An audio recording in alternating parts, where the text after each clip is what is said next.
అందరికీ వందనాలండి. ఈ కొత్త సంవత్సరంలో యెహెజ్కేలు గ్రంథం వరకు వచ్చామండి. దేవుడి కృపేనండి. యెహెజ్కేలు గ్రంథము 4 అధ్యాయం అండి. మొదటి వచనం చదువుకుందాము. వినుచున్న వారు కంపల్సరీ సబ్స్క్రైబ్ చేసుకోండి. నరపుత్రుడా, పెంకు ఒకటి తీసుకొని వచ్చి నీ ముందర ఉంచుకొని యెరూషలేము పట్టణపు రూపమును దాని మీద వ్రాయుము.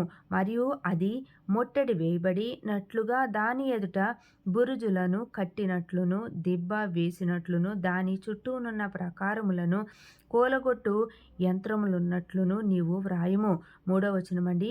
మరియు ఇనుప రేకొకటి తెచ్చి నీకును పట్టణమునకును మధ్య ఇనుప గోడగా దానిని నిలువబెట్టి నీ ముఖ దృష్టిని పట్టణము మీద ఉంచుకొనుము.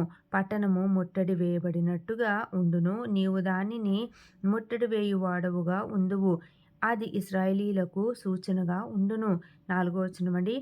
మరియు నీ ఎడమ ప్రక్కను పండుకొని ఉండి ఇశ్రాయేలు వారి దోషమును దాని మీద మోపవలెను.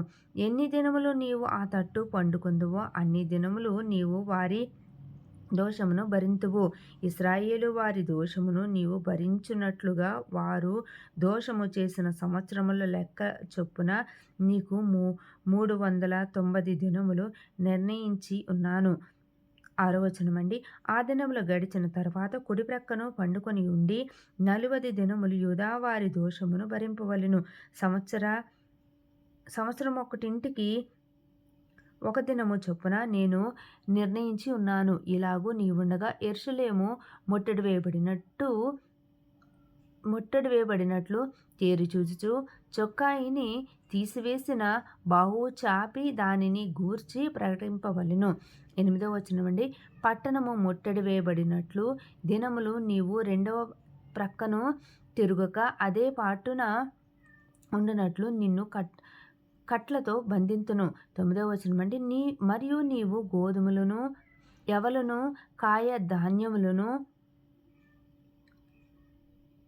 చోళును సజ్జలను తెల్ల జీలకర్రను తెచ్చుకొని ఒక పాత్రలో ఉంచుకొని నీవు ఆ ప్రక్క మీద పండుకొను దినములు లెక్క చొప్పున రొట్టెలు కలుచుకొనవలెను.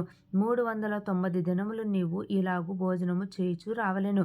10వ వచనమండి. నీవు తూనిక ప్రకారము అనగా దినమొకటింటికి 20 తులముల ఎత్తు చొప్పున భుజింపవలెను. వేళ వేళకు తినవలెను. నీళ్లు కొల ప్రకారము అరపడి చొప్పున ప్రతి దినము త్రాగవలెను.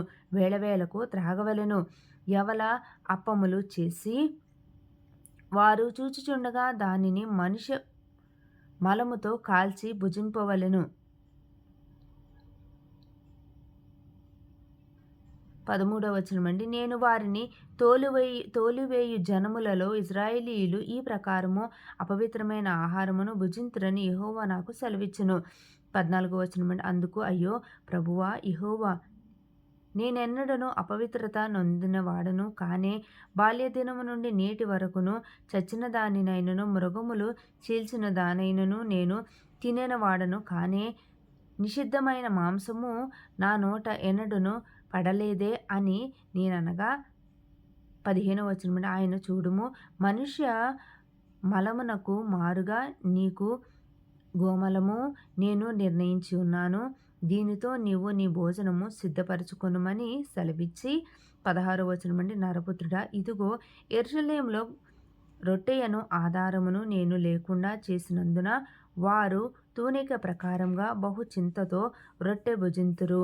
నీళ్లు కొల చొప్పున త్రాగుచు విస్మయమొందుదురు. 17వ వచనమండి. అన్నపానములు లేకపోయినందున వారు శ్రమ నొంది విభ్రాంతి పడిరి. ఒకనినొకడు చూచుచు తాము కలుగజేసుకొనిన దోషము వలన నశించి పోవుదురు. ఈ పరిశుద్ధ వాక్యం దేవుని నామానికి మహిమ కలుగునుగాక. ఆమేన్.